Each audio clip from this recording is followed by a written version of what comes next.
সদৌ অসম গৰীয়া জাতীয় পৰিষদ সাম্প্ৰতিক গৰীয়াসকলৰ অৰ্থনৈতিক, সামাজিক, ৰাজনৈতিক আৰু চিনাকিৰ ক্ষেত্ৰত, গৰীয়া বুলি চিনাকিৰ ক্ষেত্ৰত আমাৰ যি এটা পৰিস্থিতি আমি সন্মুখীন হৈছোঁ, প্ৰত্যাহ্বানৰ সন্মুখীন হৈছোঁ, এই সময়ত সদৌ অসম গৰীয়া জাতীয় পৰিষদে সমগ্ৰ অসমত গৰীয়া জনগোষ্ঠীৰ কাৰণে বিভিন্ন ধৰণৰ কামত আগবাঢ়িছে। তেওঁলোকক সুসংগঠিত কৰি গৰীয়াসকলে প্ৰকৃত ন্যায় যাতে পায়, তাৰ বাবে তেওঁলোকে বিভিন্ন সময়ত বিভিন্ন ধৰণৰ আলোচনা বিলোচনা কৰি আগবাঢ়ি গৈছে। আৰু আজি মই অতি সন্তোষিত যে তেওঁলোকৰ সংগঠনৰ তৰফৰ পৰা মোৰ বিগত 42টা বছৰ জীৱনৰ যেনেধৰণে মই গৰীয়াসকলৰ কাৰণে বা অন্যান্য আমাৰ খিলঞ্জীয়া যিকেইটা জনগোষ্ঠীক অসম চৰকাৰে যিখিনি ঘোষণা কৰিছে, সেই জনগোষ্ঠীত ময়ো গৰীয়া সম্প্ৰদায়ৰ এজন ব্যক্তি হিচাপে এই গৰীয়া ৰত্ন উপাধিৰে মোক আজি তেওঁলোকে যিদৰে সন্মান দিছে, সেই কাৰণে তেখেতসকলৰ মই সদায় চিৰকৃতজ্ঞ।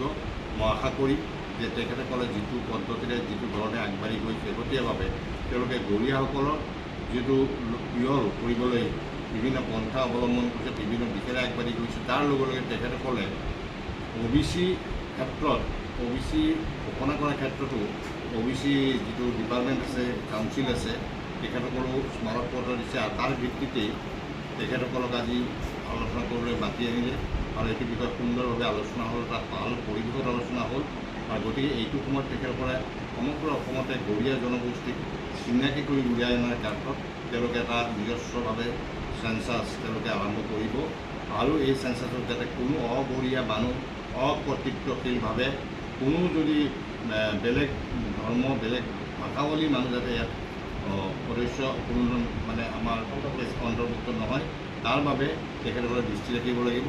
আৰু আমি আশা কৰিছোঁ আমাৰ পিনৰ পৰা যেনেধৰণে সহযোগৰ প্ৰয়োজন বুলি তেওঁলোকে ভাবে, তেনেধৰণে আমি সহযোগ কৰিম। আৰু মই সকলো গৰীয়া জনগোষ্ঠীৰ সকলো ব্যক্তিকে প্ৰকৃত এখন প্ৰতিচ্ছবি যাতে তেওঁলোকৰ আগত দাঙি ধৰে, প্ৰতিজনে সহযোগ কৰে।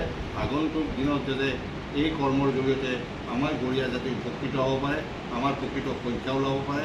আমি যদি কালি OBC মৰ্যাদা দিয়ে, ইতিমধ্যে কিছুমান জনগোষ্ঠী OBC থকাৰ পিছতো বিভিন্ন ধৰণৰ ডুপ্লিকেট 2 নম্বৰী কাৰবাৰ চলি আছে।